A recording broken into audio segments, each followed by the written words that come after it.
What's up, gamers? Welcome back to another video. In today's video, we're going to be talking about how to make strategies in Rainbow Six Siege.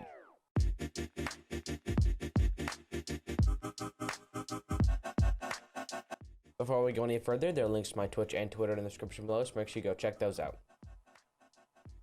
So I understand this video might not be something a lot of people are looking for, just because this is more targeted towards a competitive side of Siege that I feel a majority of players don't really play, but I just thought it would be good, even if you don't play competitively, this is a good video to watch to kind of engage your competitive mind in this game, understand how utility works, positioning of your teammates or how you position yourself, pretty much just understanding the game on a deeper level. For this video, we're going to be using the strategy blueprints from R6 Tactics on Twitter, or tactics.strife.gg, and basically what it is it's these blueprints that you can download. I think you need to make an account. I'm pretty sure they're free, or I'm not exactly sure, but you can. I'm pretty sure you can get them for free. And basically, we're just going to be using those to show how to make these strategies. But this is a strategy from one of my older teams that we use for cafe for reading, and reading is primarily dominated upstairs by this bar area, this cocktail area. So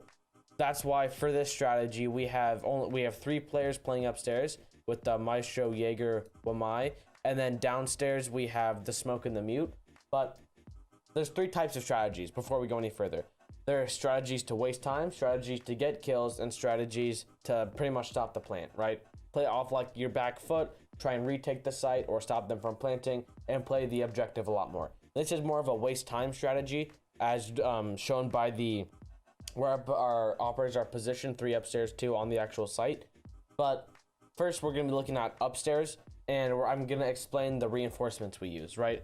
So these 2 reinforcements, and don't mind these logos, this was to tell who reinforces what, but now with the pool reinforcements, it really doesn't matter.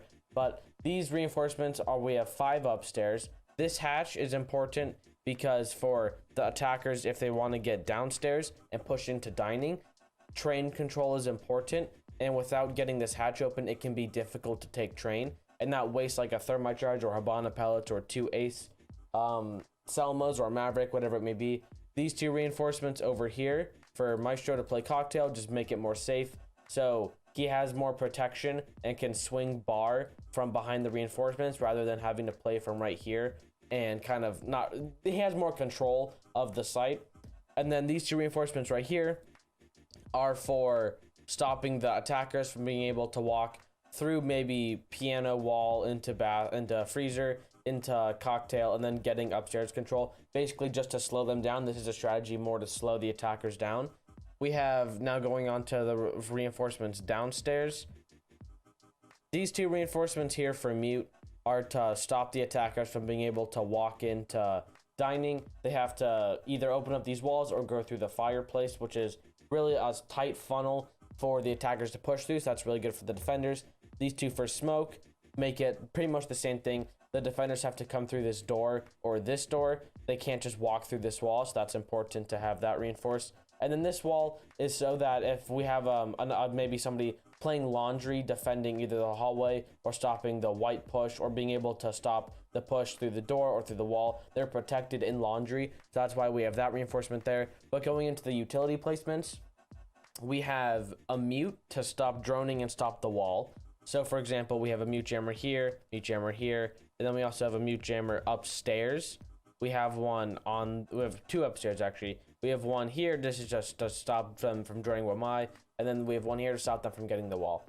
Mute in this example is mainly used to stop for wall denial as opposed to drone denial, but it can be used for either one. We just felt like a mute would be important, especially the mute's important because downstairs you have to make foot holes here, or head holes, or lots of rotates, opening up hatches, making some lines of sight, and mute shotgun's really good for that.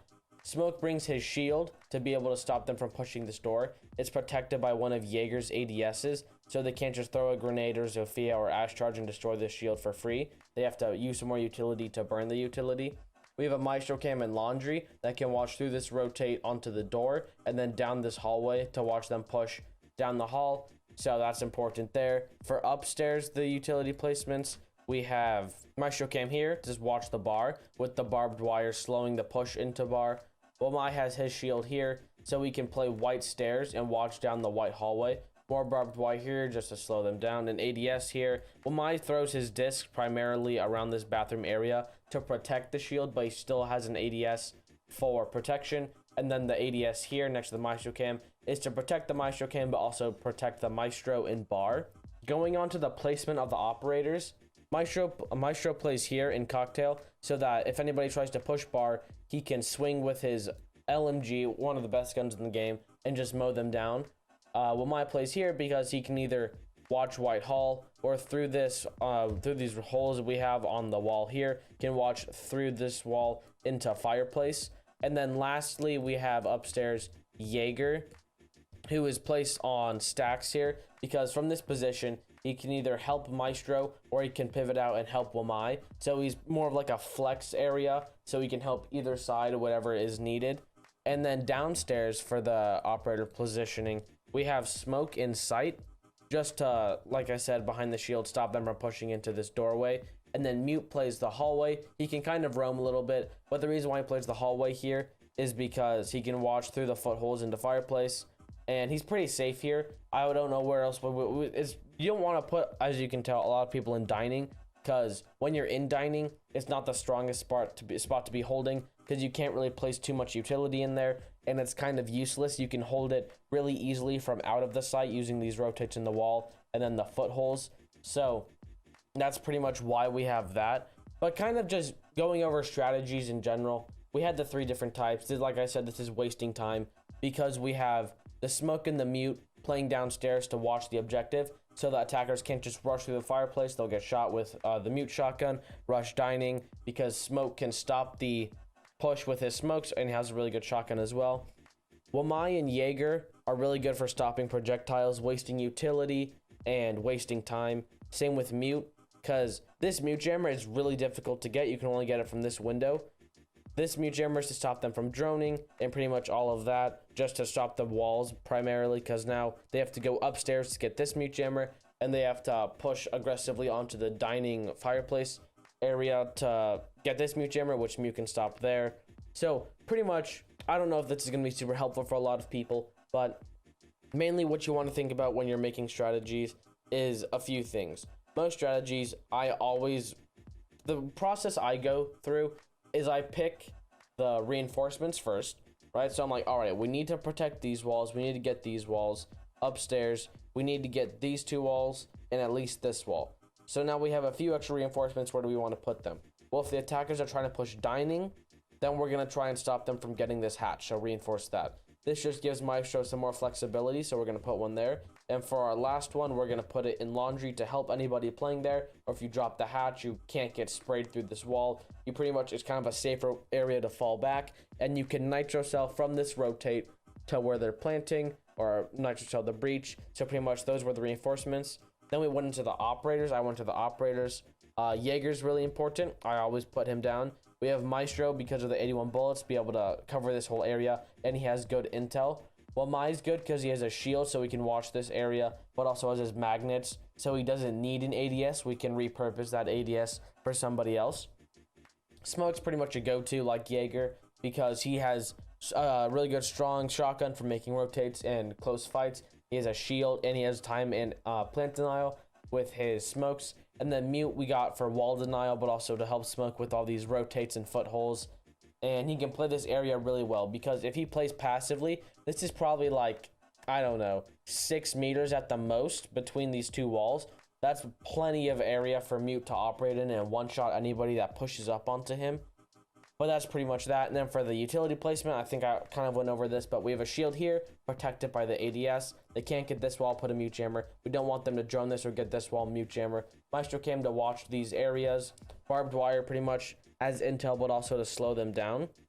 Shield here to watch this doorway with a Mute Jammer to stop the droning, Mute Jammer to stop the wall. Maestro Cam, ADS to protect it, Mute Jammer to stop the wall, ADS to protect this whole area. And when it comes down to actually playing the strategies, everybody on your team needs to know where they're playing, what they reinforce, and how to play the strategy, right? If the attackers are pushing up, and let's say Wamai dies, well then Jaeger's supposed to go and fill him in. If once the attackers burn this utility and clear this shield, Wamai should stop peeking this because he's going to be peeking off of no intel because he doesn't have the shield to protect him while he peeks up and then lean out to shoot. So you have to play more passively. Let's say they clear this Maestro cam, maybe they use a Habana and open up this wall. Maestro can't really start swinging this as much. It's very rare they're going to get this wall, but if the attackers start playing off of these windows, which is really strong in the main counter to the strat, every strat has some counters. Playing this window to stop stacks, this window to stop Wamai, this window to stop Maestro. Pretty much those are the strategies, the counters to the strategy. If any of those things happen, our defenders knew, okay, let's start falling back through this hatch, maybe down the staircase, and maybe Jaeger still plays up here, trying to play his life, while Maestro and Wamai fall back to fight another fight. Meanwhile, on the second floor, Smoke and Mute, their job, at least for Smoke, isn't to peek anything. Sit behind the shield, wait for the attackers to push. If they're pushing into the site, use your smokes, use your shotgun, slow them down, stop the plant, get the kill, whatever it may be. Same thing with Mute, using the Maestro cam paired with his Nitro Cell to be able to Nitro Cell maybe somebody in bar or freezer, whatever it may be. But that's pretty much all I have to say. Strategies are difficult to make once you start, but I made strategies at least for like every site on every competitive map, so 7 maps and about 3 sites per map. So that's about 21 strats, and it's difficult in the beginning, but just like anything, you stay with it. And also lots of this stuff is kind of default, like the reinforcements are pretty default, but then you switch off of your own things, kind of make some arrangements. Like I don't really see a lot of Wamais playing this hallway or things like that, or maybe even reinforcing this hatch. So there's different things you can do. One thing that you want to stay away from is wasting utility. I remember when I was making this strategy, I was thinking of putting 2 reinforcements out here so that they couldn't just walk through this wall. But then I was like, why would I do that? We're not going to be contesting Pixel. We're not going to be playing here where our whole defense is set up to kind of set this line right here. And then the attackers can't push through this line. Because if we go to reinforce these walls over here, right, we reinforce these 2. If Wamai's not playing here, they can still just walk through Cigar, and we wasted 2 reinforcements.